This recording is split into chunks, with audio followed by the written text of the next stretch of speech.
Hey, so just before we get started with Eve, I wanted to let you know of a very exciting development.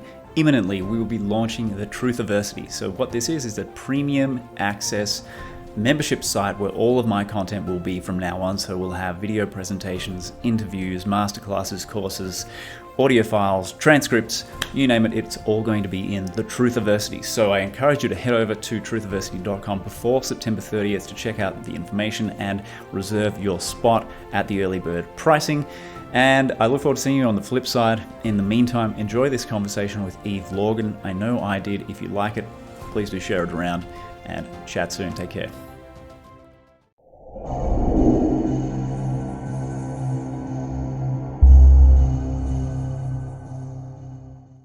Spain is weird. It's got an interesting energy, a lot of old Gothic buildings and the architecture, and there's some dark energy there though too. Yeah, I bet. Yeah. Interesting. Well, maybe, we might be able to work some of that in. We're going to be talking, I think, a bit about some dark energy along the way here. Well, yeah, unfortunately, that's what I discovered along the way with my work, although really primarily what I do is I do counseling and hypnotherapy and, research from what I can do with people who've had all kinds of anomalous stuff. So it ends up being more of the love bite, weird relationship interference, and sometimes, narcissistic abuse and related abduction, MILAB. So I learn a lot from people over the years, and I have over 20 years of probably articles now. Wow. On my website. So it's a big WordPress site. I probably need to fix it up, but there's so much actually that I can't even remember it all. So sometimes I review some of the things that I've done because it's been so many years. There's just so much material, and a lot of it is in writing that I haven't really wrote in books. That's in articles as well. So yeah. Well, let me continue that thread. So let's give our audience a kind of a flesh out your introduction. So you, in an email to me, you said that your current work and focus is anomalous and complex trauma recovery. So I'd like to you explain that firstly, obviously, and then I'd like to also talk a little bit about your background as well and your path onto this road as well. So please, anomalous and complex trauma recovery. Yes. Well, the anomalous trauma notation was done actually by Rima Labo in the 1990s, called experienced anomalous trauma. And I adopted that term because it really described my primary interest was, okay, let's find out about alien abductions and people who've had that kind of experience, which is really a lot of different kinds of experiences with UFO sightings, missing time, or multiple alien visitations, experiences, or contacts. And then I learned more about the MILAB element, which involves human military work in conjunction with some aliens. And that's a whole big thing now that's come out with the supersoldiers and all the Montauk people. And so that was a big discovery. And then SRA, some of the ritual and cult abuse testimonies, they have similar things, sometimes including aliens and other conspiratorial reptilian kinds of stuff. And then most of my material, because of the first and second book that I wrote, The Love Bite, was about how the aliens in particular were creating these orchestrated love obsessions and romantic dramas or relationship manipulations for their own reasons, which may be many. And so I gathered many case histories of people that I learned from my own group and some cases of Barbara Bartholek and people throughout the years who've had like these quote love bites and setup manipulations, and also this whole twin flame, false twin flame thing, which is huge right now. So that's the bulk of my clients come in for things related to that. And lastly, of course, narcissistic abuse, which has become popular really more since 2011 with Sam Backman's work, and then people who have discovered just the whole ball of wax unraveling that explains so much with even anomalous trauma with the attached entity kind of thing.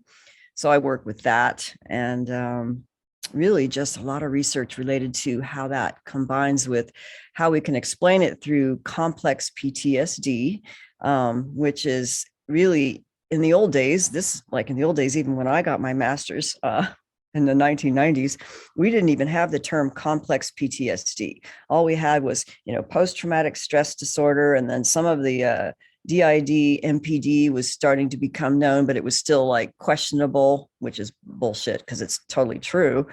So the complex PTSD, it takes it a step further. With classic post-traumatic stress, we learned about it through the Vietnam vets and the combat veterans who came back with, terrible traumas, drug addictions, alcohol problems, flashbacks, all these symptoms that seem to be from a more acute level of trauma that maybe happened during combat, let's say in their adult years. But with the complex PTSD, the pervasive trauma developmentally through childhood, let's say if you're in a ritual abuse or a narcissistic abuse family, or even alien abductions throughout your life, that can create the complex trauma signature, which is a little bit more, more difficult and involved for your recovery. Mm-hmm. So to have a really good understanding of how that works can help people in the recovery from anomalous trauma, as well as classic complex trauma. And then on top of that all, which is really the anomalous stuff that I work with to try to understand the connections between interdimensional, alien, demonic, spiritual, attached entities, curses, and how that works with trauma to kind of complicate and interfere with the recovery process. And then we've seen this with more profoundly with whistleblowers and with people wanting to know the truth of their experiences, where obviously something did not want them to recover fully, or parts of themselves holding secrets for a cult, for example, or an MK Ultra. Then we run into the attached entity kind of thing and booby trap programming. So it gets complex. That's why they call it complex trauma. So, but it's good to understand, because if we don't fully understand, we can't work on a good recovery, and we'll run into one problem after another. So that's why I became involved in this. I wanted to get to the root of it all. So I did. And well, I'm learning all the time. Yeah. Awesome. I love that. I love that mindset of learning all the time. And so I want to kind of like track back because my mind is already, it's throwing tangents out left, right, and center, but I wanted to go back into how you kind of ended up here. And you did mention some of the other pioneers, Barbara. You also mentioned Dr. Carla Turner in one of your emails. Yes. So this whole MILAB thing, was that kind of your window into the more bizarre, sort of esoteric, arcane type of stuff? I'd say so. I was introduced to some people who were survivors of satanic ritual abuse who also had alien encounters. And that was actually before the first MILAB stuff I learned about. So I learned about the MILAB stuff. I mean, I have my own terms for things. And actually, we kind of co-created some of these terms way back when, before it was really popular, based on the memories of people in my group, myself, and what Barbara Bartholic had come up, and with Carla Turner's work and Dr. Helmut Lammer from Austria, I believe, and he's no longer with us, nor is Carla Turner, nor is Barbara Bartholic. But they described things that people who had classic alien abduction experiences also had this weird military component. And then that was kind of hush hush, and they got harassed a lot when they started talking about it. And people wanted to put it in one camp or the other camp to keep it neatly circumscribed in some kind of narrative, which was really a control gatekeeping mechanism of what was really going on, which there's a collusion. So that was Carla Turner's work really brought that out strongly and resonated with James Bartley and myself when we were working together. And then when we were so lucky to correspond with Barbara Bartholic, who was the hypnotherapist who helped Dr. Carla Turner in her personal experiences, as well as many clients that were in Carla Turner's book, like the Ted Rice case in The Masquerade of Angels, which was like the phenomenal, like poster child expose of all these different components that happened within a alien abduction experience, as well as some of the military and some of the spiritual deceptions with the reptilians and many different types of aliens. So it was a real groundbreaking expose that I think many people did not really get the profundity and importance of that work. But I really wanted to learn more. And so I got to corresponding with Barbie personally for many years. And we learned a lot privately and also together. So yeah, I was fortunate. Yeah. Yeah. And I know James pretty well, and he, he's had his own experiences with reptilians. I mean, there are so many threads. There's just so many threads here to pull on. So let's say, continuing with the MILAB theme, what was happening with people? You say there was a crossover there where some people were having MILAB experiences as well as what you might call alien abduction experiences, and there was this kind of like hybridized kind of gray middle ground where there was both happening at once. And you're saying there's a collusion happening between the military and these other non-human intelligences. Can you maybe elaborate on that? What were people experiencing, say? Ah, boy. Like some of them, I remember, well, who was it? Leah Haley Davenport was one of the ones that came out with some of her books that talked about some of the classic alien abduction, alien grays.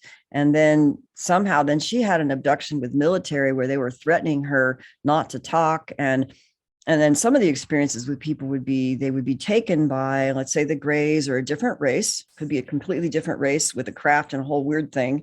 And then right after that, the military would come sometimes to interrogate them about their expenses with the aliens, or they may be working in collusion where, let's say, the reptilians would come first to do something. And then after they would activate the abductee with whatever technologies they had, and then they would use that abductee in a MILAB operation that may involve a number of things, sometimes in the body, sometimes out of the body, or in other realities, or possibly clones. So that's the kind of report. So some people would have memories where, oh, it was the aliens who took them and they had that kind of experience. And then another experience might be, well, the lab coat people who are humans who are doing, what they do every so often, and the underground bases, and then sometimes military and aliens in the underground bases together. So working together, like in labs and stuff. Yeah. I think it's very interesting because when you talk about the on the one hand, you get these government or military operatives showing up after the fact of an experience with apparent aliens, and they're questioning people as if they are trying to find out what's going on because they don't really know, they don't fully have a handle on what's going on. And then on the other hand, you are also saying, well, we've also got this, what appears to be a very blatant open collaboration going on between other. So it's like there must be a great deal, and I think this is fairly well known, but like I want to acknowledge this anyway and talk about it. A massive amount of compartmentalization in the larger sort of superstructure of government, military, and what have you, where the left hand doesn't know what the right hand's doing, and you've got these different factions, and these guys are trying to find out what's happening, and meanwhile these guys are orchestrating collusions with these non-human entities. I mean, it's a zoo. It's an absolute circus. Yeah, and I would say that based on what I have seen over the years, and also with the research of Dr. Corrado Malanga of Italy, whose work was really, I think, not really well known so much in the US, but more maybe in Italy and Europe. But the highest locus of control is the aliens. So there's a different hierarchy of types of aliens, and corporeal and incorporeal beings, as he calls them, and the militaries that may work for them that were recruited at some point along the way to help carry out a joint alien military, even a Nazi kind of program, which was run by a higher level of, we can say, certain types of aliens. And so those were actually defined by Corrado Malanga in several of his articles, which really kind of put things together for me in terms of some of the spiritual, you can say demonic and spiritual, depending on the type of being interacting and how they interact and why they interact. So that kind of helped me understand why there was so much compartmentalization with, let's say, the human realm, because oftentimes the humans, they want to know what was going on with the aliens, right? So some aliens actually protect their people from military and other humans to find out what they're doing. So what Malanga figured out, I know it would probably be a whole other show, but he figured out how aliens were inserting their own memories and their own type of consciousness in our own minds, brain, spirit, and that some people would have these memories of having been aliens or have very complex, scientific data, alien technology, alien languages, all kinds of stuff, as if it's their own memory, but it's a way they would park their information within the minds of abductees to be utilized later or to be stored there, because the aliens didn't have their own body. So they'd use our bodies to live through us because of our eternal soul that would help keep it alive. And they would have to do this by affecting our will, so that our will would be basically hijacked in some way, so that they could insert their will and their agenda and their lives through us if the abductee didn't, quote, wake up and integrate their mind, spirit, and soul. So that was the whole focus of Dr. Corrado Malonga's work, was understanding us as how we understand our triad of consciousness. And when we have a direct connect with our eternal, he called it the soul anima in his language, the way he defined it. But when we have that direct connect and are run by the eternal, now benevolent spirit, then we won't be as hijacked by the alien consciousness or programming. But if that is diverted so that the alien will and the other components of our consciousness are take over as opposed to the highest aspect, that's when we get all messed up, basically. That's when where there's like a lot of mind control, a lot of confusion, a lot of dissociation, which goes into complex trauma. Yeah, right. So logically, we can infer, for people who are maybe not familiar with it, people who have gone through, say, a lot of intense trauma or complex trauma would, I presume, make the more ideal targets, at least some of the time. Yes. I mean, from what I know now of how they create, quote, mind control slaves, when you talk about the Illuminati, monarch mind control slaves, and you hear a lot about that with the Hawaii and the families and the systems, they have a system of trauma-based mind control in their families for most of, if not all of their people, depending on what they're willing to do consciously. And so they create that trauma-based mind control to implement their own mind control system and attached entities and programs. So in order to maintain control and mind control, you must keep a certain level of chaos, trauma, and dissociation in that person's life. So really, when we want to recover from complex trauma and integrate, it requires a certain level of balance and calmness and safety, so that one can get to a place where they can do that. But what I found out, at least with respect to people who've had what I'm calling the more malevolent aspects of alien abduction with the MILAB element, their lives tended to be full of a lot of chaos and interference. So that when they chose to wake up, or they chose to share their experiences in a support group, or really want to find out more, all this like sabotage and chaos and interference would happen, including love bites, right? Including being set up with someone else. And this opens up this whole trauma drama and twin flamey thing, and it'll go on for years. And then they got off their path of recovery. So if you maintain the dissociation and the chaos, it prevents people from having the conditions they need to really integrate and heal from their trauma. So healing from trauma is absolutely number one in order to get clarity on what's going on. Totally. Yeah. And I stress that for, anybody, anyone and everyone, who doesn't matter whether they're, victims of abduction or not, just doing that inner work, that shadow work and the trauma work is so crucial in terms of being able to live a decent life, or a content, fulfilling life. It's just absolutely fundamental, right? Yeah. And I mean, it's not perfect. I think, we can't make it perfect. And one of the things that I've learned over the years is sometimes people are so, motivated to do all the shadow work that they forget to build on the light. So I find it's better to build on the light and build on the balance. And then you work with, gently, sometimes uncovering the dark aspects, so that you have the foundational strength to do all the deeper shadow work. So you don't want to, a lot of people, they have this idea that if they just get a hypnotic aggression, they could find out everything about their experience and they could figure it all out and everything's fine. But that's not a wise way to go. It's not about figuring it all out. It's about recovering your balance and building your light based on the true spirit, mind, heart connection, and then using that building foundation and the protection that the spirit offers us to gradually move through the things that are not in alignment with our highest and best good. And that's a safer, better way to do it, if you ask me. And there's some other things that I found out. I'm just kind of going off the thing here, but I have discovered, I discover a lot of things along the way, little discrepancies and errors in some people's shadow work. Let's say some people will identify with the shadow. And let's say if they have an attached entity like a reptilian, okay, and they may identify with the reptilian as it's part of themselves. It's their shadow. It's part of their self. And they go on this whole identity thing of embracing their shadow, embracing the reptilian, justifying its behavior and never changing. Mm-hmm. Yes. So I've seen that happen with people who claim to be healers, who are, doing supposed truth telling, and then it's another type of gatekeeping misdirection done by the reptilians that are running them. Mm-hmm. So it's like, oh boy, what a wild thing this has been, to see how this manifests in all these different ways.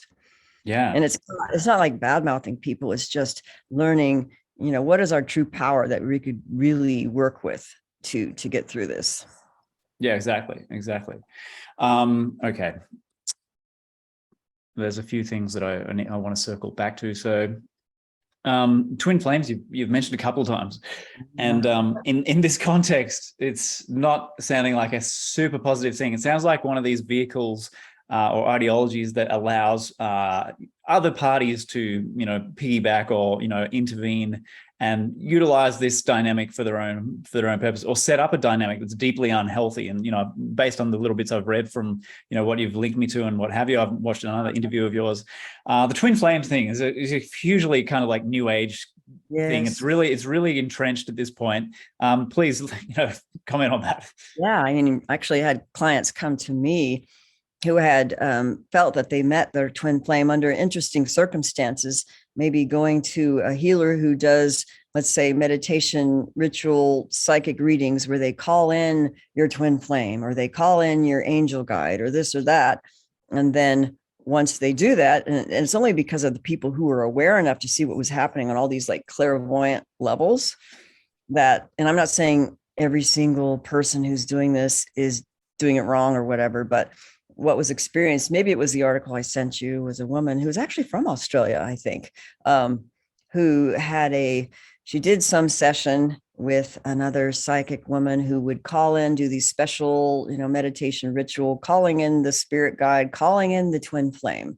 And so she would do it, and then astrally the being would come. So the client, she actually had a feel for a particular man, but she wasn't sure. But when she saw, let's say, the woman calling in the twin flame, it called in, like, actually she saw a draconian on that case.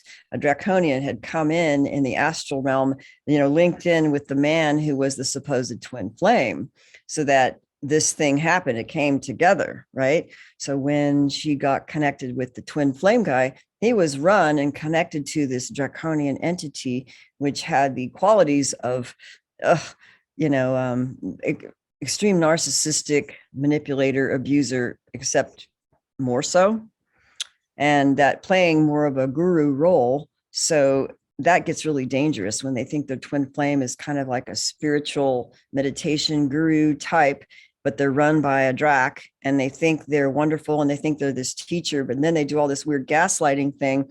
But in the twin flame literature itself, they'll have like a total syndrome of all these things that should happen when you meet your twin, and you go through this phase and that phase, and then it's the runner, and it's this and it's that.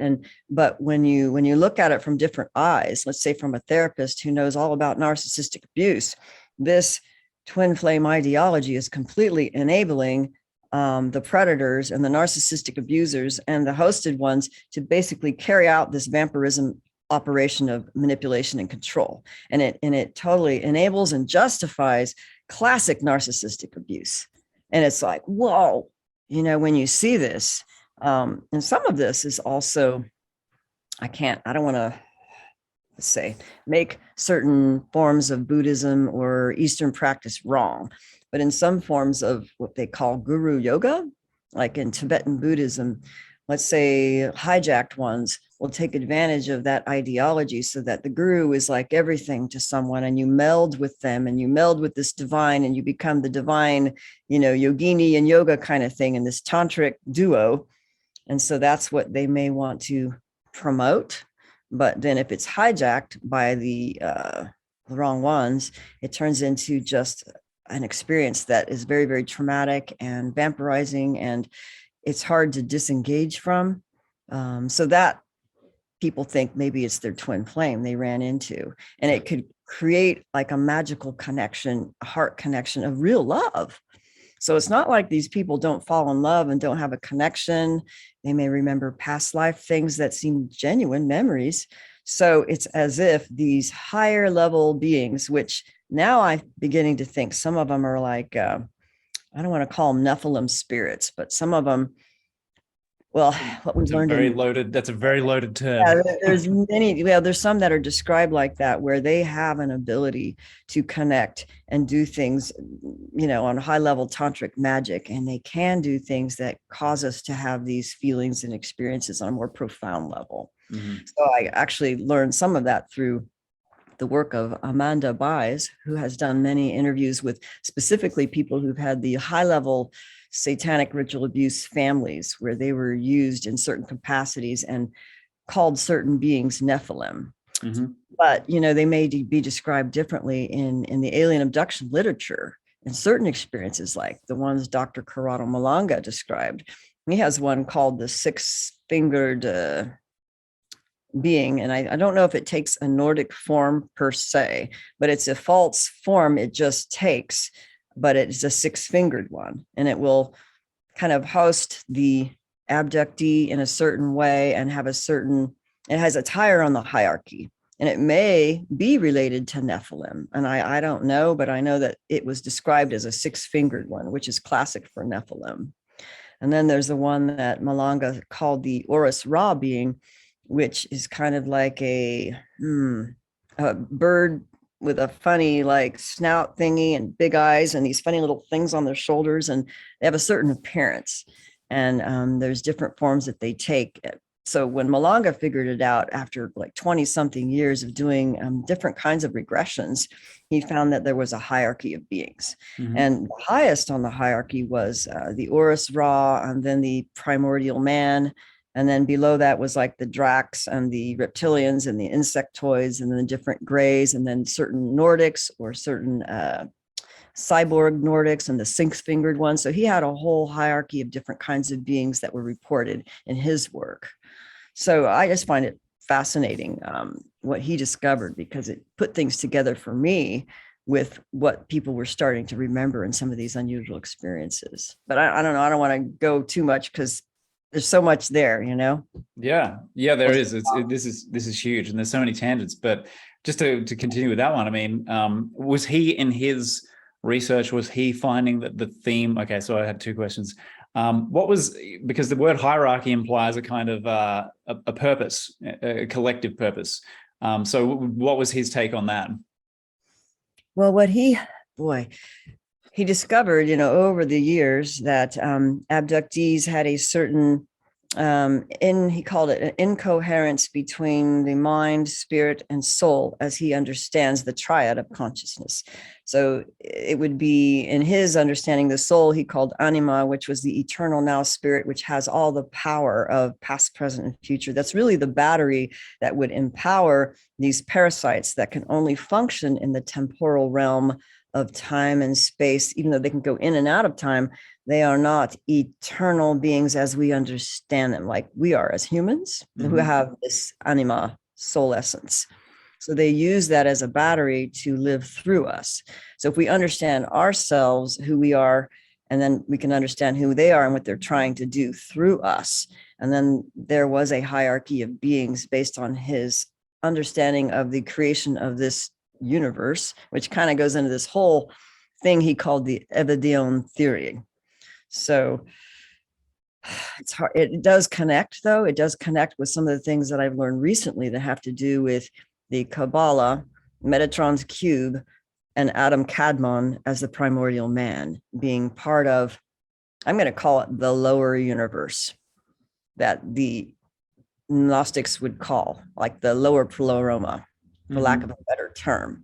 And that within this lower universe, which is more of a artificial intelligence, simulacrum, holographic kind of reality, it is run in a different way than the eternal unbegotten, which is really what Jesus showed us, which we really are inside. So the ones who are not like that have to be vampires, right? Sure. So they have to control and manipulate and use our energy to implement and keep their consciousness alive through us. So one of the things that Malanga found out through all these regressions, where he's actually in direct communication with our eternal now spirit, some people call that the higher self. I don't know where am I going with this, that the aliens would try to be like guides or protectors, but they're basically pretenders and would insert themselves in us to promote their program, their consciousness, their agenda without our knowing it. I don't remember where I was going with this, but there was things that I just thought it was so amazing. He figured out, and it connects with the Nazi thing, because now in the super soldier testimonies, there's so much more being like revealed with, the Dark Fleet and all these German Nazi origin things that had really seemed to escalate since Hitler, that they got a hold of these occult technologies and then really took it, to the stars. So that a lot of this stuff is based on Nazis getting a hold of this technology, and in conjunction with certain high-level aliens who may or may not even come from this universe as we understand it. So one of the things that Malanga found when he would do these interviews with the higher self, that there was people who had been caught in time, who were recruited like back in the Nazi era to work for the military. And then the military and the Nazis, who were already in collusion with these higher level, darker alien beings. And they would give them a storyline about how they would help them promote an agenda of such and such. But what they didn't know is that they were hijacking the soul essence, which is the higher self essence and wisdom of humanity and the people that were basically doing these agendas. And so they basically would hoodwink these military people who would be hijacked to do abductions on abductees through their Nazi agendas without really knowing what they were doing and why they were doing it. So Malanga would do these interviews and find out, well, these people were stuck in time doing these abductions since the Nazi era, in and out of time, like abducting people, carrying out the agenda. And that, so there was different beings who were more associated with certain Israelite military, for example, which is really interesting. Those were the insectoids, or the ones that look like bugs, I guess, the big bugs. I'm sorry. I don't have to make jokes about it, but no, but I mean, they're referred to frequently as mantids or mantis-like beings. Yes. You're right, yeah. But I think that, when I look at the qualities of consciousness that they had discovered in these experiences and these alien intelligences, that it seemed to kind of correspond with some of this artificial intelligence, demiurgic, Ahrimanic consciousness that was associated with the ones carrying out that agenda. And I think it's true, because if you look at their behaviors and how they control and manipulate, if you observe it over time, you will see there's some holes in it. And so that's what I noticed. Yeah, it sounds like, I mean, you really are outlining a very Gnostic kind of a setup here. I mean, was that one of Malanga's reference points, or was that something that you realized later on down the track? Oh, I don't know if he might have included it in his Evedion theory, which was like a syncretic thing of seeing the similarity between all these different religions and the primordial man and creator one and creator two and the hierarchy of that. And it just gets so complex that, it's hard for anybody to understand, but his basic premise was true.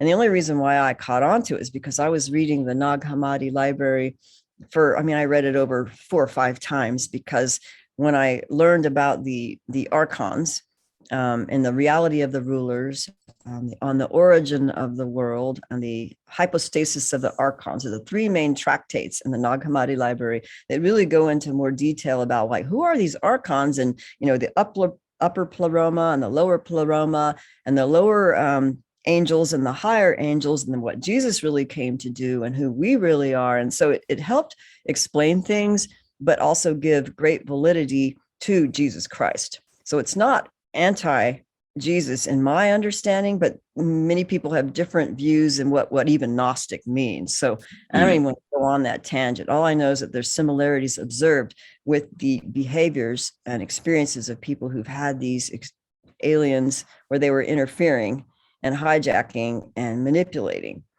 And so that's my assessment. Yeah. That there's a connection between that understandings. Sure, yeah. And I mean, what you're describing with the aliens as parasites, the archontic psyche is a parasitical mind that does exactly what you've been describing. It's because it's not, if we want to use that kind of languaging, it doesn't emanate from the original source of pleroma. Its only way of surviving is to, essentially siphon the life force or life energy of actual living beings, sovereign beings like humans. Yeah, and one of the things that Malanga found is because the aliens, the incorporeal ones, they didn't have bodies, so they needed somewhere to save their consciousness, like a mind drive file, in the bodies of those who have the eternal spirit. And that was really interesting. It's as if they don't have enough bodies, which I find interesting. But I don't know if Malanga really talked about the quote, the alien love bite. And that was something that really Dr. Carla Turner and Barbara Bartholek really mentioned in their work, because Barbie actually didn't call it the love bite. We actually called it that later. There was a number of us who decided just to call it the alien love bite, for lack of a better term, but she just called it, the drama of the love obsession that was put together and set up over time with different kinds of aliens. And it would carry out a certain characteristic and drama that suggested this is much more than a regular relationship or even a love affair, love at first sight. It was definitely played out a certain syndrome. And, that's what I wrote about in this. I'll just show you the Love Bite book, the first book, Love Bite. This talks all about, the alien love bite within alien abductee cased histories and how that plays out. And then the second book, I'll just go ahead and show you. I know I wrote it in my link, was The Dark Side of Cupid. That was 2012. That was an extension of the same kind of relationship where people might be thinking they met their twin flame, but they weren't sure if they had an abduction history, or maybe the partner didn't have one. There was a lot of different variations, but still the main theme was a type of what I call interference and energy vampirism, where there's, emotional highs and crashing lows, and kind of a classic narcissistic abuse thing. But that wasn't always the only profile that was prominent. So there really is what we call a third party entity interference that was manipulating the relationship in some way. That was pretty apparent to one or both people. Yeah. Okay. And also oh man. Okay. So let me just stay on track here. So one of the purposes of this kind of relationship manipulation, on one level, would appear to be at least a functional thing for these. If they're parasitical beings, then they create drama, they create all these emotional highs and lows so that they can feed. Mm-hmm. And how much further beyond that does it go? I mean, tell me what the purpose or the agenda is here for these types of setups. Well, there's actually, I put together 4 basic reasons based on what I observed. And of course, Barbara Bartholek was like, well, they're feeding on emotional energy. There's like this main drama director running through all these different programs and all these different things, but it's all done under this kind of an umbrella of many different beings. And it's a type of drama direction or emotional loose feeding. Mm-hmm. But in MILABS and some of these other experiences, they may put people together to have children. For example, the hybrid breeding program, where they want to do it that way. Although most of the time they just take you and use you and take your eggs and do the things somewhere else. You don't have to have a marriage partner with kids for that to happen. But, and then they would take MILAB abductees, where they would put them together with a twin or targeted partner that would be twinned to them sometimes, or a very good connection. And then they would use them together to amplify their operational capability and their psychic ability and their, psi quotient to be used on operations with more, they just have more abilities, like psychic abilities and all kinds of stuff that you hear in some of these MILAB super soldiers. Mm-hmm. And that was another reason. And then the loose feeding, of course, was another one. And the other one would be if they set you up with someone like a Romeo agent or a honeypot or a love bite setup. And I've seen this happen where they're doing it as a type of targeting to throw you off or to derail you if you're whistleblowing, or if you're just seen as someone that they want to distract or neutralize. And so even in the love bite, I think there's a case where One of them was an FBI agent who was sent on a abductee where they knew this woman was a hybrid. Okay, they knew that the military and the government, they already knew who was, and they wanted to neutralize her for their own ends by putting them together. But that's a really good case. It's Mia Adams and the FBI agent in the Love Bite book. That's a really good case because it describes and exposes a lot. So you could be sent somebody just to derail you, just mess with you. And then some of the experiences would be in hindsight. Let's say someone had a love bite set up earlier in life, and then maybe years later, they went through all that drama, they had a breakup or whatever. And then years later, they meet someone who might be, quote, the true partner they should have had. But when they looked in hindsight, the one they were set up with was like a cookie cutter setup who was meant to kind of fool them in recognition to basically derail them with a false twin flame kind of thing. So there would be several reasons why that could take place if it was basically not a good experience. However, I would say that many people who've had, let's say, they call it the twin or a love bite, they may remember other life experiences, and they may have come to a spiritual awakening as a result of the difficulty of this experience. And they may perceive it as being, well, this is what woke me up, so I have to look at it in a different way. And that even though, all these things happen, they still love the person very much. And they will always love that person because a lot of times the love is true. You do feel strong. It's just that in hindsight, if you could love someone, but if they're displaying narcissistic personality disorder and they got an attached entity, they're not willing to get rid of it, and they've got addictions, well, they're going to be a messed up relationship and they will fuck you over the time because they won't change. And what do you want that? No. Right. So you could still love them, but they're fucked up. I'm sorry to say, but that's what happens. Yeah. Which is, I guess, like a lot of relationships in general, you have that dynamic where someone is really not particularly well suited to you, but you still care about them and that kind of thing. But at some point you've got to, realize, hey, what's actually serving me here and what's not, and then move on. So let me just have a quick, I'm just looking at some of my notes here. So we've covered some of the goals of the various entities that are creating or interfering with relationships and even manufacturing them. We've touched on the MILAB stuff. The MILAB thing, do you feel like, I feel like that's a fairly, I feel like there's more questions there, or if there's any other thoughts you have around that we haven't covered yet, I'd love for you to just, wax lyrical if you want to jump in with anything. The role of, we've already touched on the role of trauma and dissociation and fragmentation of the personality. Is there anything there that you feel like we need to elaborate on that's relevant? Well, I mean, my feeling after learning about this for so many years, and I know it's going to be unpopular with many of the people who've had, classic abductions or in super soldier projects, I think that it ultimately is a cult based on the satanic ritual abuse, high-level families, which are Luciferian, or some of them they call satanic. There's a light side and there's a dark side. But ultimately, most of those programs are based on the template of trauma-based mind control, which goes back to, these entities and these, I think they're dark, that ultimately, but some people have incredible capabilities and they're good people. But I think that the primary template goes back to that technology and that knowledge, which was in those families for thousands of years. So that's something that's probably, people don't want to talk about the dark side aspect.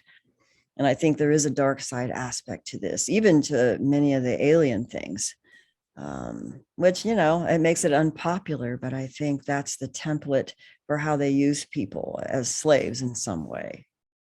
Yeah, well, I mean, I don't think we should shy away from it. It's obvious, if you listen to whistleblowers or survivors who've gotten out of the SRA scene, there's a number of them who've written books and, been interviewed. So yes, it's no secret. I don't think we should shy away from it at all. So how do you see, just to maybe recap, how do you see the connection in between the SRA kind of those ritual or those cults, say, we call them cults, the SRA cults, and then the interface with say dark networks, or these what we're calling alien, or for want of a better term, we could call them interdimensionals, or whatever you want to, however you want to language it. What's the interface there with the SRA stuff, the SRA cults? Because that's highly organized, highly structured stuff, and it does, as you know, and many people have started to learn, that does connect in with a lot of this sort of more secretive government kind of black projects and things. So yeah, I think we could talk a little bit more about that too. Yeah, I mean, there is a distinct difference, though, and this was something that was, a point of contention with some of the early research with, James Bartley, where we had the alien abduction phenomena, and then there was an element of MILABs, but it was distinctly unique and different from people who were coming forth with, oh, well, they're, from a mind-controlled family who are MK Ultra, Illuminati, and they would have a different signature of their testimonies and their histories than some of these MILAB alien abductions. It wasn't the same. They weren't from, like many of the abductees or even the MILABs. They couldn't say that, oh, they're from a family, they were taking them to rituals and they were doing this and they were doing that. It just didn't happen, or it wasn't experienced that way. But I do still feel that there is a trauma and there's a dissociation and there's programming that happens even within those who haven't had the classic SRA, Illuminati, MK Ultra kinds of programming. And I think they've streamlined the ability to do this so that it's much more insidious and covert. And maybe it's not as traumatic in some cases with the younger generation, but I think is just as effective, if not more so. Because if the trauma isn't there for you to know viscerally that, what this did to me was like bad or wrong, it feels bad or wrong, and that there was some kind of evil to it because of how they treated you. But if you don't feel they're bad or wrong, and they did it so well, and they're making you promote their agendas and how wonderful they are, and then not knowing how they're pulling you away from what we call the original awareness. So this is like, we're taking it to another level with some of the interviews that I've done with people, the Scandinavian woman in particular, where she did so much discovery and integration in her own work, from being like a classic MILAB, right? And then doing lucid dream work and Jungian dream analysis to build and discover her what we call original awareness. And I think it's original awareness of what we call the eternal now, spiritual aspect of us. And if we can build that awareness to work through us and override all the programs and all the hijacks of the other components of consciousness, which tend to always reify the non-lucidity of this hologram. Okay, so this goes into how we can break that archontic control, the alien control, and all the programming shit that a lot of us aren't still not aware of. So this is where we're taking it with, when we can identify the original awareness and how it can override and basically shatter all that stuff, that so that you will always have a guide inside to know what is true versus what is overshadowing programming. So, and that you can do with lucid dreaming, which is really cool. Yeah. Oh, that is cool. That is cool. Yeah, maybe I'd like to hear another comment along how the lucid dreaming ties into that and how you utilize that. Fantastic. It's really fantastic. I can't say enough about it. And we did a dream group recently with some really people aware abductees and MILABs and different people who wanted to take it a step further. So I would say that this was discovered in her consciousness, and it's in some of the Marit interviews where she did a discovery of the integration process of mind, spirit, soul working in unity and coherence after retrieving a split off soul part that was trapped by, let's say, an alien, another universe kind of thing, or another dimension, which they do. They'll split you, and then they use that to access you, to put you in clones. I mean, there's all kinds of weird stuff, right? But when she was able to integrate by building her power of coherence, even when there was a split, that enabled her to build on the original awareness that her spirit gave her to override how all this programming was taking place on more subtle levels of consciousness, which goes back to some of the writings that we hear about, and even the Yaqui and what do they call it? Actually, the Mexican shamans, the Castaneda was the one who made this more popular when they talked about the mind parasite predator. I think they called it the predator, and there was terms they used. Flyers. One of the terms they used was a flyer. The flyers, yeah, the flyers. Well, realized how that was overtaking consciousness to override the natural awareness that would just have so much awareness and so much power. So when we recognize this operating in our own mind, that's when the shaman can truly wake up, right? And when we eliminate this from our consciousness, but it has a very insidious ways of imposing itself, even in people who quote not abductees, but the ones who had the abductions, we realize that this is very similar to how they're hijacking consciousness and overriding the programming to make it normal, but that it's not normal. So that was what lucidity did. When you can go into the dream state, or even pre-dream state or after dream state, how you can maintain this lucid awareness of how all this is happening, and how the archetypes might step in, or how the aliens might step in to block out consciousness from how they were tricking us to keep reifying themselves into our consciousness. So it's kind of like when we dream, this is so fascinating. I did this for a while, where I did lucid dream yoga meditations and stuff, where we identify, like, once you get lucid in the dream, you'll know that a lot of this is projections of our own consciousness, our own selves, but also other things and other beings and watchers and aliens and different things. Once you maintain your lucidity, you can identify how it's playing out. But the program in our minds, and it's even biochemical in our neurology, I don't know how to say that, neurology, it is natural for us to fall into non-lucidity. The program is to fall into non-lucidity of the theater of the hologram, right? The fakeness of it all. But when we can break through that, then we get lucid to see how things are being projected and dreamed out. And then the interferences of what would be the natural awareness wanting to maintain lucidity.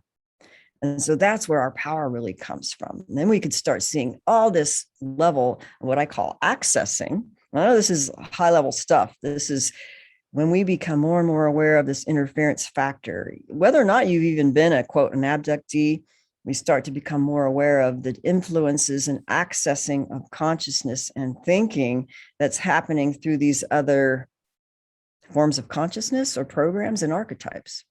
So that's where things get really, really interesting, and reality starts shifting on us when we start working with that level. And that's where it gets really exciting, because then we see how powerful we really are. Absolutely. Yeah. One of the things, I'm going back to the Castaneda thing here, because he said he had his shaman Don Juan, the fictional shaman Don Juan, say, he's explaining to Castaneda, these flyers, they have turned us into like human, like chickens in a coop kind of thing. And what they did was they engaged in a stupendous maneuver. They gave us their mind. They gave us their psyche. And so, and again, you can look at it through that Gnostic lens. It's a very Gnostic kind of a thing here, where these parasitical kind of beings that don't have their own, for want of a better term, soul essence or whatever, have to feed on us and utilize us as their food source and imprison us. And, it's like what Robert Monroe eventually called the loosh thing. Yeah. But it's sort of like, all this leads me to wonder, how far back can you trace, because they were described as the kind of shadow-like beings flitting around in the atmosphere and attaching to people. And then, in the modern era, we have this more and more, we've adopted the a kind of interplanetary, interstellar kind of an outlook, and we're having more and more experiences interpreted through the lens of aliens and off-world things and other things. But do you think it's actually the same thing presenting itself in different ways? At least sometimes. Yeah, I do. I mean, I think so now. I mean, I think a lot more was known in some of the early writers of some of the things in the Nag Hammadi. They probably knew things. And this is something that a man named Jason Verscheers talks about in his archaics.com, Archaics YouTube channel, where he really just learned about it through chronology and history, and just from a more academic approach of understanding history. But he really kind of got more insight on what he calls the simulacrum theory of the hologram and the artificial intelligence programming of the holographic nature of our reality, and how we're maybe inserted in here as a type of avatar. Whereas I feel it's something more like we are dreaming this. Like if you go into, let's say, the largest connected beingness of the deepest aspect of your being in the eternal realm, you come to realize this, you're dreaming this. This is a dreaming. So I think it goes back to the shamanics knowing that it's a type of dreaming. And so I don't know if you call it fake, it still is real. It's still a dreaming. Yeah. So that's how I see it. Although, I think that there was a lot of light shed on things through the Castaneda work that goes into, how they put this artificial construct inside of us. And I think our bodies as avatars or as dreaming avatars have a artificial override that somehow has erased or made it harder for us to remember and realize our eternal now beingness. And so that might be the whole goal of some of these Buddhist and other traditions, is to actually realize that nature. And so that's when you become into the major lucidity. And when you get to that place, then you can have greater degree of probably control and awareness of the dreaming that we're in. And then the multiple world realities that we could function in, which is really fascinating, because I think some of the MILAB things, some of the experiences they're having, I believe that they're going into parallel worlds or parallel world selves, and also in and out of time, that people have definitely had memories of ops like in the 1940s and the 1930s, and then going maybe in and out of time while you're still in your current incarnation. So there's a lot of interesting things that could be done once they realize, what can be done with the human mind. It's just that in these programs, one of the complaints with people who've had phenomenal abilities, some of these super soldiers, they would know that they could do things like in the Andy Perro case, which he described himself as a Montauk boy. He didn't come out until 1998. I met him in Philadelphia and Long Island, I guess, where Preston Nichols actually brought his testimony out for public disclosure then.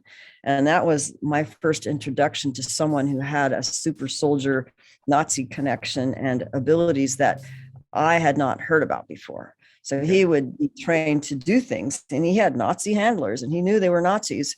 And he had some in and out of time stuff that wasn't even known in those days, except for the Philadelphia experiment, Montauk stuff, which predated the whole SSP notations, right? But one of the things that I'm just describing an ability, and we would be trained and genetically modified and many different things done, where an alter personality, part of him that had these abilities, trained also through silver mind control and some of his experiences, basically he was able to heal himself. He would go into this mental basement where that part of him would go into this healing pool and imagine, healing in this profound state, which was an altered personality created. And then they would take him to jump from higher and higher elevations, first off a ladder and then off a house, several stories, then through a plane without a parachute. And then he would jump from a plane without a parachute and land, have all his bones be broken. And then within minutes, all his bones would meld and heal and get up and walk away. And this was witnessed supposedly by some of his high-level handlers and VIPs in the government. So, and then, but the problem is like, well, I have these abilities, but I can't get my abilities back. And so when they would awaken, and the problem with some of these early testimonies was they would awaken to their mind control programming and how they were being handled, like by roommates and other people that were part of these secret projects and in these Illuminati families. But he would awaken too soon, have all this rage, and then they would send the handlers and the controllers on him to prevent him from waking up and just trump up all these experiences through trauma and bad family relations, right? You would be in a dysfunctional family who would be alcoholics, who, you'd be in this program. So you'd have a messed up family. So when he would go to the family for help, he couldn't get help, get in trouble, and then go to prison, right? So all these things would be trumped up to prevent them from going into recovery and remembering and disclosing these deep secrets.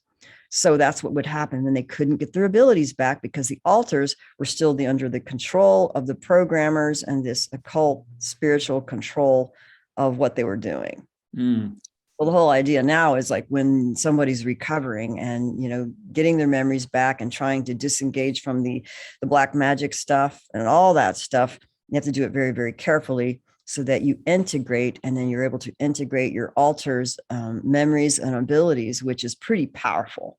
And this is why even Dr. Corrado Malanga, going back to his work, many of these abductees, they're phenomenal people who have phenomenal abilities when you can get them to integrate and connect more firmly with their spirit. So what he would do is once you connected, we would do this in a hypnotherapeutic process, right?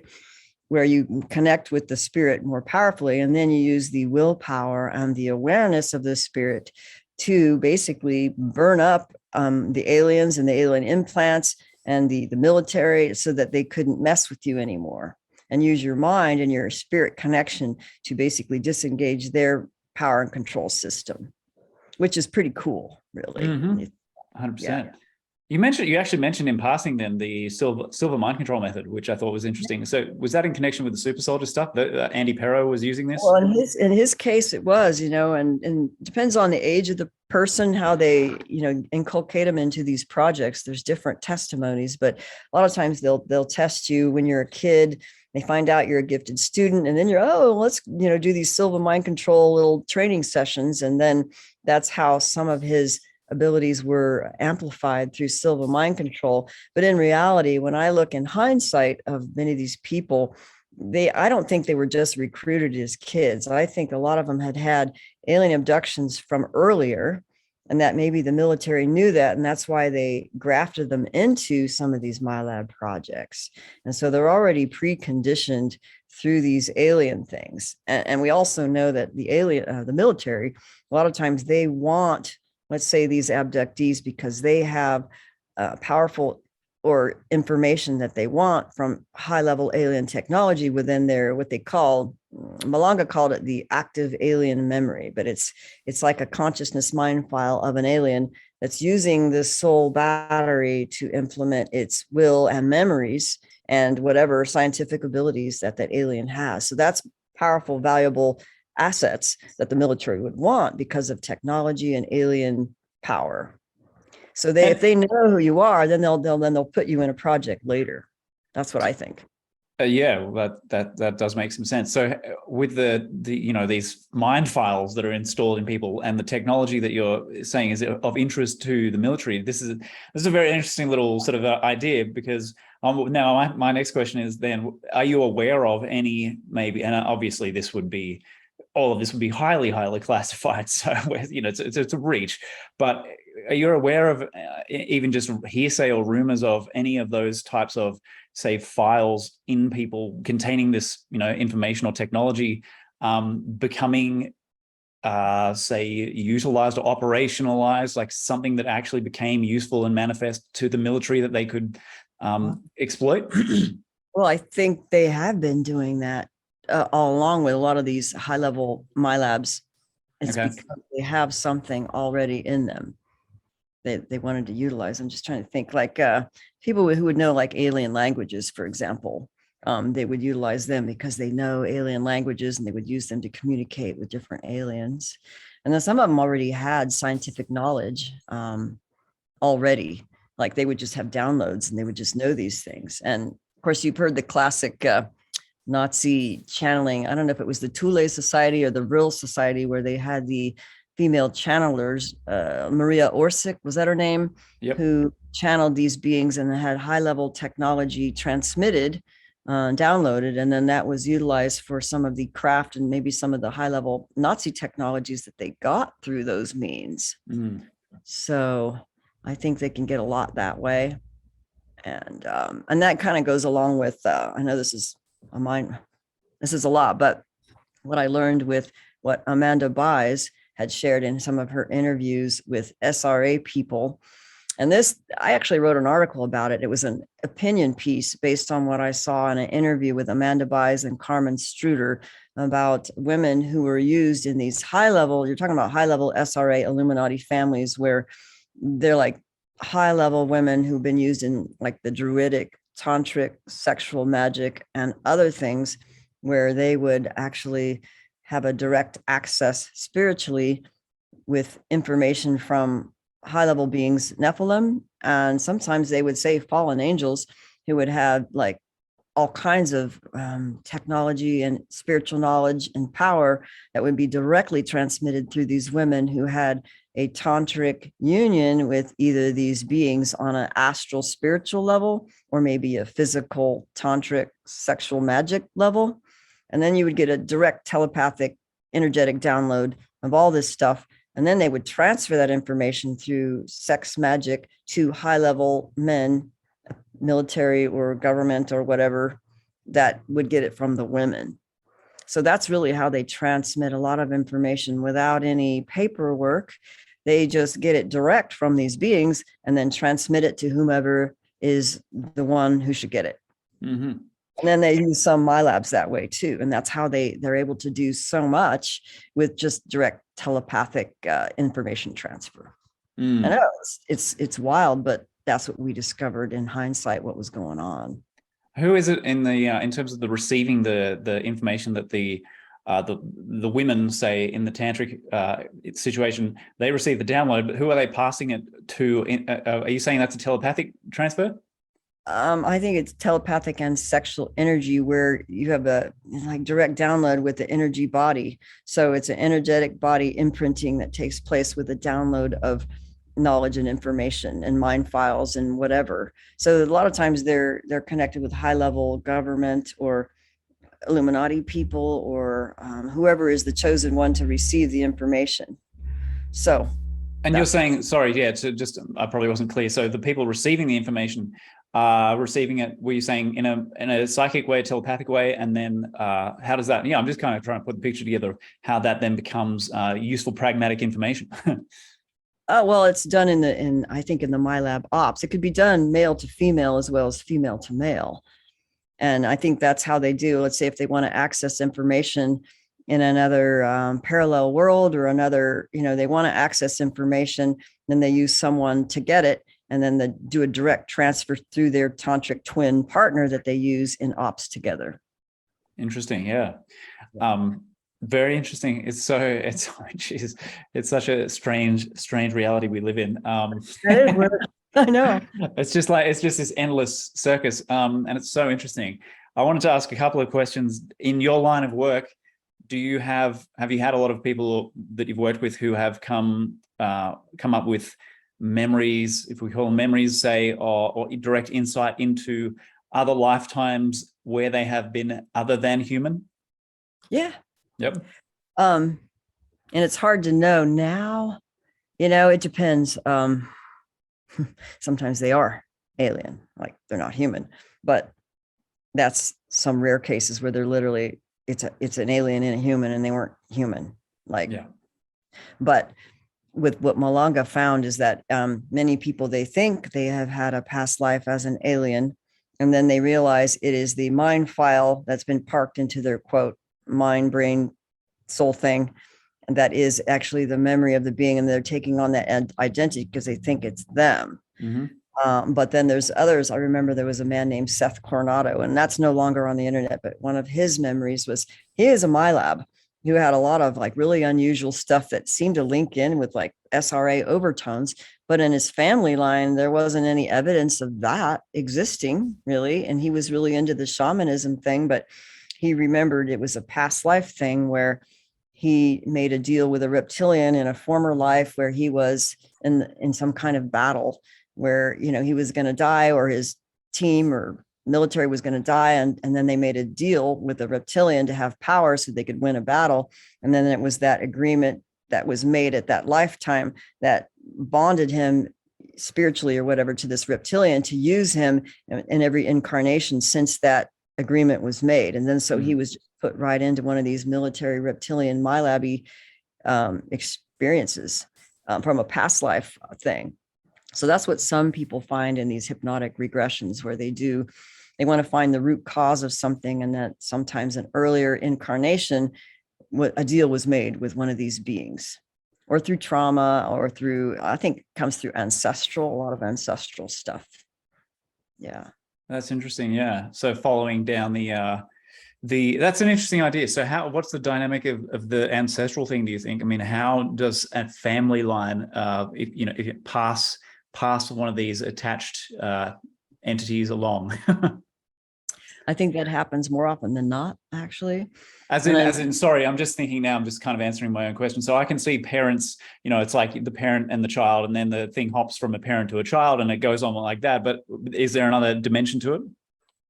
Well, I mean, things do get transferred to the bloodline. Like if sometimes there's a spiritual gift that gets passed on. It really is in the bloodline. Like after one dies, then they get the gift. And, it's hard to say if it's really an entity or it's something that really is passed on through the bloodline. There's a real bloodline thing, but in a lot of the SRA work that Amanda Byes has done, and also what many Christians have discovered who do deliverance and liberation using Christian power of prayer and Christ, they will do a thing where you want to break the ancestral curses and demonic spirits that have laid claim to a bloodline through former ancestors. So how they do that is like if they make a blood oath through things like witchcraft and Freemasonry and some of the darker stuff, that definitely gets passed on. Mm-hmm. But really the gist of it is, if there's, quote, they call it iniquity in the Christian terminology, is basically doing bad shit, right? Sins and evil shit and, bad behaviors, and it gets passed on through the bloodline and those belief systems that go along with it. And it just kind of passes on those traits. But when it gets passed on through the bloodline, this is what I think is the primary power that creates the setup of an orchestrated life to kind of fall into, like how you ended up in a project or why you ended up with all these things. A lot of it is the setup from the ancestral curses that are still there until we undo them. Mm-hmm. So if they learn how to undo the curses, and the Christians have their own way of doing that, then that power structure is dismantled. And then you have to dismantle it on other levels to dismantle the whole thing so that the dark side has no longer a legal access to you and they can't get to you. So that's part of the recovery process that I've come to learn now through a Christian mode that has more power. And it's just a different way of understanding how that works. But it's also knowing through, backtracking by what people in SRA bloodlines have learned through these high level secrets. And so, these are really unpopular things to know and to expose, because what we come across in society is, there's a lot of hatred towards some of this Orthodox Christianity that has been corrupted. A lot of it has been corrupted, so it has a bad name, like Southern Baptists and this religious crap that seems to be hijacked, right?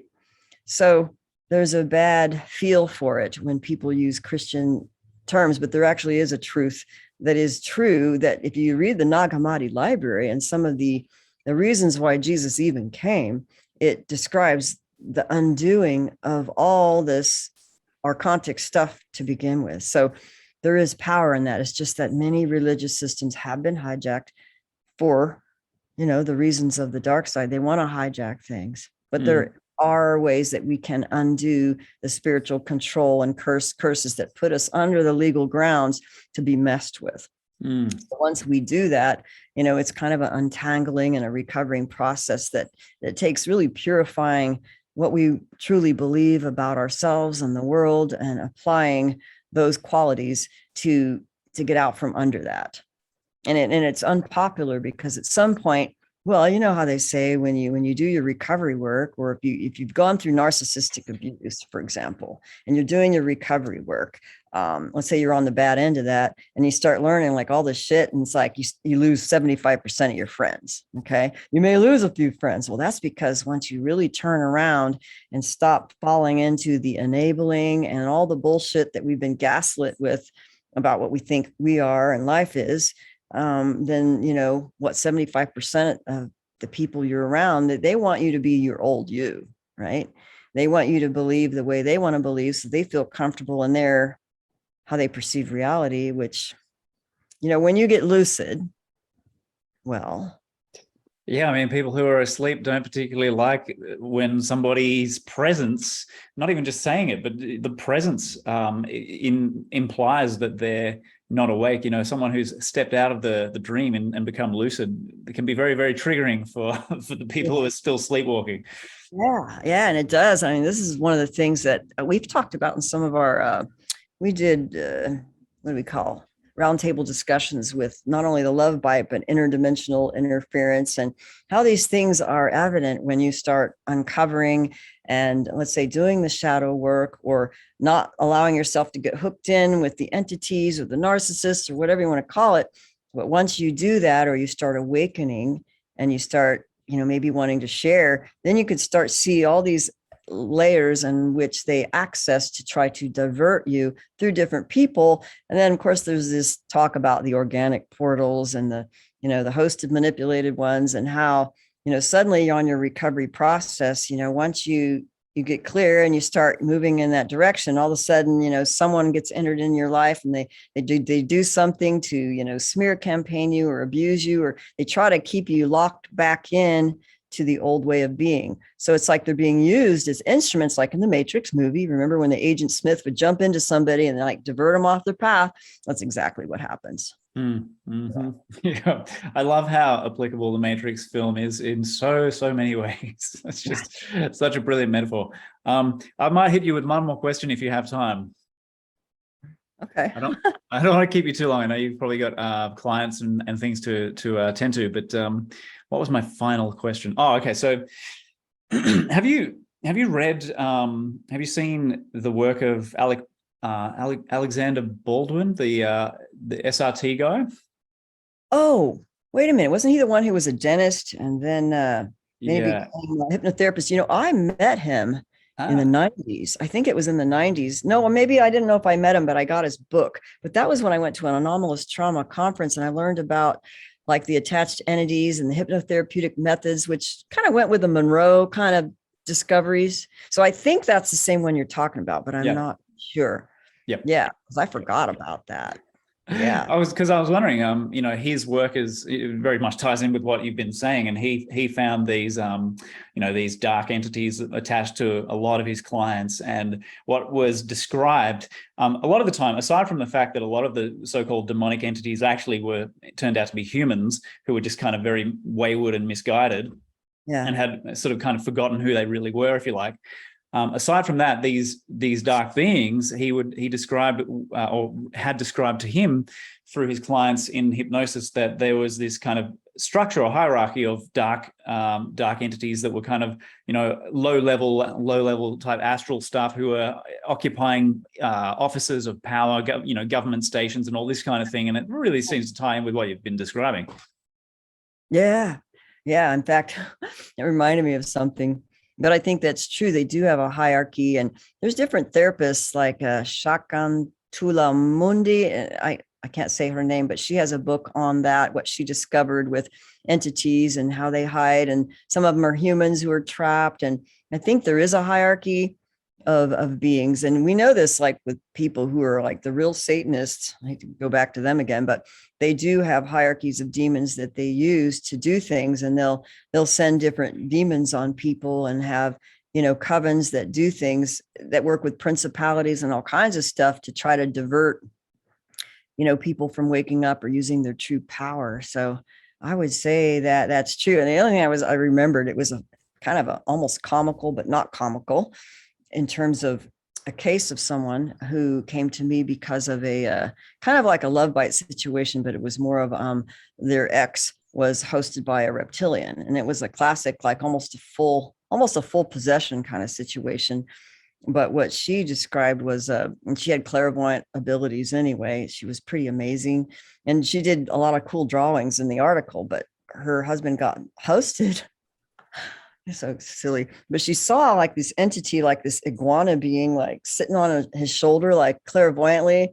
And then it was associated with this like weird white box thing. But it was almost as if the iguana was like the calling card image that this man was hosted by a reptilian.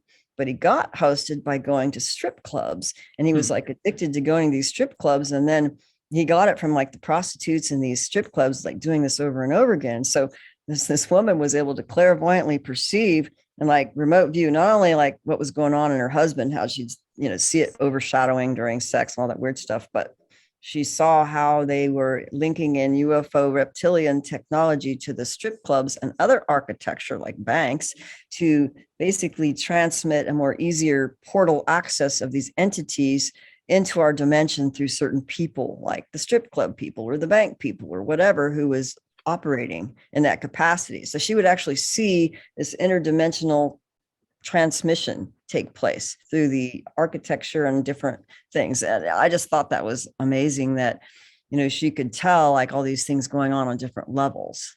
Totally. And what you're describing, multiple people who've had near-death experiences and out-of-body experiences, like Robert Monroe and many others, have described that the presence of, all these different types of entities hanging out in places like strip clubs and bars and clubs, and, just waiting for opportunities to jump on people. And it's been described multiple different times. And I just wanted to say, I was just checking my information there. It was actually because I was like, Alexander Baldwin doesn't sound right. The guy's name was actually William Baldwin. Yeah. Okay. Yes. Yeah. But you know exactly who I'm talking about. So this is a very interesting conversation. We could probably go for hours more, but I know you got to get going probably, Evie. So we'll have to do another session at some point if you're up for it. Yeah, it was nice to be able to just kind of go off on, advanced ways of just kind of tangents. I was trying to think of something else I was going to say, and now I don't remember what it was, but we'll have to save it for next time. So yeah, absolutely. Well, are there any parting thoughts? I want you to also, before we go, let people know about your books. One is the Love Bite: Alien Interference in Human Love Relationships, and the other one was The Dark Side of Cupid, which was the follow-up from 2012. Which I'm sure both would be very worth checking out for people interested in this stuff. Yeah, I would go through a Libris for both books in hard copy, and the Kindle version is still available for the Love Bite. I know that. And the other thing I was just going to mention too, I'm going to be doing another dream group for anomalous trauma, probably starting in October. And I usually just do 6-week groups, like a Zoom group once a week for 2 hours, where we can share different things about anomalous trauma and how we use intentional dreaming skills and lucid dreaming, wherever we're at, to kind of explore that more and, get more freedom from that. So I'm going to be doing that in October. I haven't put up the ad yet, so I just wanted to mention that. So cool. All right. If for people who want to kind of keep that on their radar, what's the best way to do that? I have a website. The website is thebest.evelorgen.com. I have an Alien Love Bite Telegram group. Also, it's smaller, but I like that one because I could more easily update that one, actually. And there is a Facebook Alien Love Bite group. I don't go on there as much, but I try to update as much as I can when I do website updates. So that's what I'm going to plan for next, and hopefully more interviews as I get more energy back. I have a puppy that, I've had to raise for a while, and he took a lot of time. So it took a lot. It's like being a mom again. So I don't have time, and I have to really schedule things just the right way. So Totally. Well, look, Eve, thank you so much for having a chat with me. It's been very, very interesting. And yes, I encourage people to check out your work. Eve Lorgen, the website. .com. evelorgen.com. Just wanted to repeat that for people. Go and check it out. And if you want to join the group starting in October, that's the way to do it, ladies and gents. So with that said, Eve, thank you so much. I'll let you go to enjoy the rest of your day. I really appreciate you having a chat with me. If you want more cutting-edge research and insight like this, there's something coming that you should know about. I'm building a dedicated and intimate container called the Truthiversity for free minds that love knowledge. To reserve your early bird membership before we launch, head to truthiversity.com.